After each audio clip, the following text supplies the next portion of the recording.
네, 진보당 부대변인 박태훈입니다. 오전 브리핑 4건 진행하겠습니다. 대구 바꿔보겠다? 국민들이 국정기조 확 바꿔버릴 것입니다.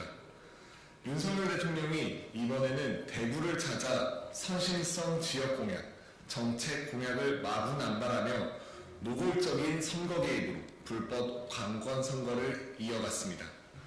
상식이 무너지고 국가의 기강이 뿌리째 흔들리고 있습니다.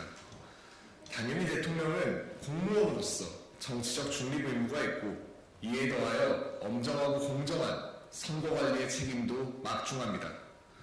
민주주의의 기반인 선거는 공정성이 그 핵심 아닙니까? 역대 그 어느 대통령도 이렇게 대놓고 관권 부정선거를 지휘하며 앞장선 바 없습니다. 야당과 시민사회, 언론의 거듭되는 비판을 이토록 처참하게 짓밟고 무시한 전례도 없습니다. 그야말로 무도하기 짝이 없는 대통령입니다. 아무리 대통령의 대학 동기라 하더라도 김용빈 중선관위 사무총장은 더 이상 선관위의 업무를 방기해서는 안 됩니다. 즉각 제지와 제재에 나서야 합니다. 대통령의 선거 개입은 탄핵 사유가 되기도 하지 않습니까? 대통령은 어제 16번째 불법 관권 선거 현장에서 대구를 한번 바꿔보겠다고 호언장담했습니다. 그런 대통령을 보며 우리 국민들은 이번 총선을 통해 반드시 국정기조를 확 바꿔버릴 결심임을 똑똑히 경고합니다. 두 번째 브리핑입니다.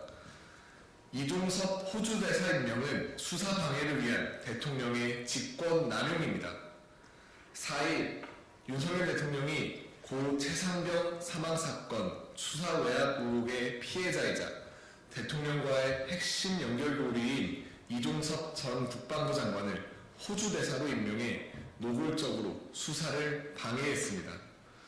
국방부 장관 출신을 주일국 대사로 임명한 것은 군부 독재 종식 이후엔 찾아보기 어렵습니다. 지난 7월 이 전 장관은 최상병 사망 사건에 대한 수사를 경찰에 이첩하겠다는 내용을 결재했으나 윤석열 대통령에게 질책을 받자마자 하루 만에 뒤집고 이첩 보류 지시를 내렸습니다.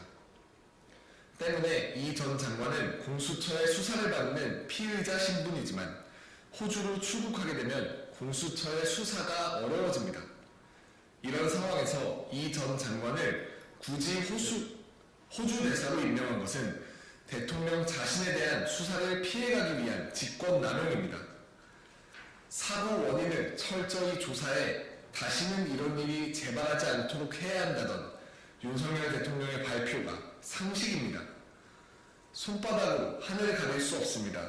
국민은 자신을 지키기 위해 법과 원칙을 내팽개치는 윤석열 대통령을 더 이상 두고 보지 않을 것입니다.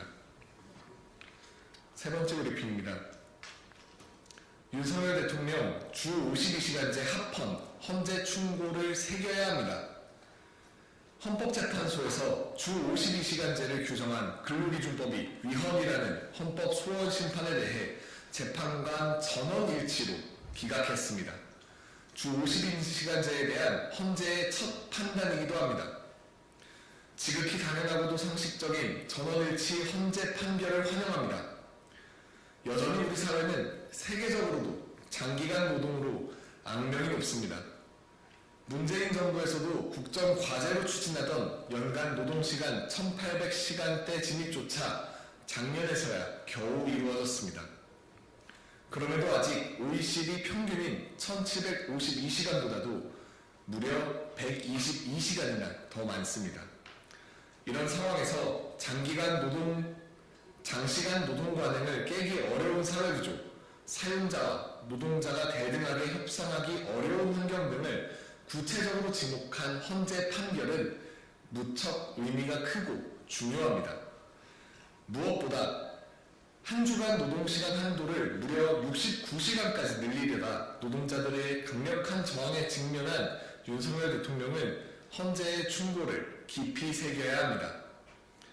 정부는 당시에도 허울뿐인 당사자 간 합의를 강조했으나 헌재는 기울어진 운동장이 현실임을 충고한 셈입니다. 장시간 노동은 당연히 노동자의 건강과 안전에도 직결합니다. 민주노총은 최근 총선정책 요구안을 통해 처음으로 주 4일제 도입을 공식화한 바 있습니다. 그것이 글로벌 스탠더드이기 때문입니다.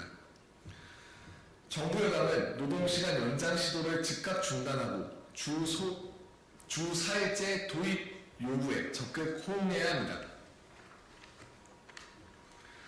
마지막 브리핑입니다. 일요일의 막내딸 전국 노래자랑 김신영을 왜 갑자기? KBS에서 밑도 끝도 없이 전국 노래자랑의 새 진행자로 남희석이 확정되었음을 알려드린다고 발표했습니다. 아무런 배경이나 사유 설명도 전혀 없었습니다. 심지어 김신영과 제작진에게도 통보되어 더 황당합니다. 전국 노래자랑은 KBS를 넘어 한국 방송계에서 상징적인 최장수 예능 프로그램입니다. 34년간 전국 노래자랑 그 자체였던 송혜 선생의 뒤를 이은 김신영 MC는 부단한 노력으로 프로그램을 안정화시켰다는 평가를 받아왔습니다.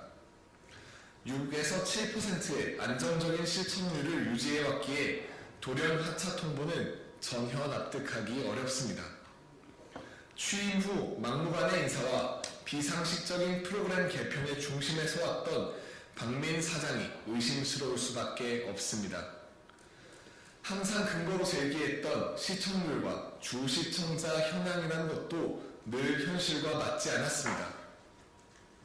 그렇게 뉴스9, 역사저널 그날, 홍김동전, 옥탑방의 문제아들을 손보더니 이제는 전국 노래자랑입니까?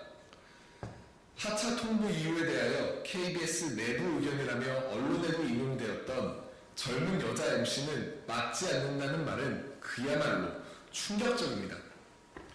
귀를 의심할 수밖에 없습니다. 대체 박민의 KBS는 지금 어느 시대를 살고 있습니까? 통상의 MC 교체 절차에도 맞지 않는 비상식적 상황입니다. 박민의 KBS는 여성을 지우고 미래를 버렸습니다. 명백한 퇴행입니다. 이런 KBS를 더 이상 국민의 방송이라 칭할 수 있겠습니까? 네, 이상 마치겠습니다. 감사합니다.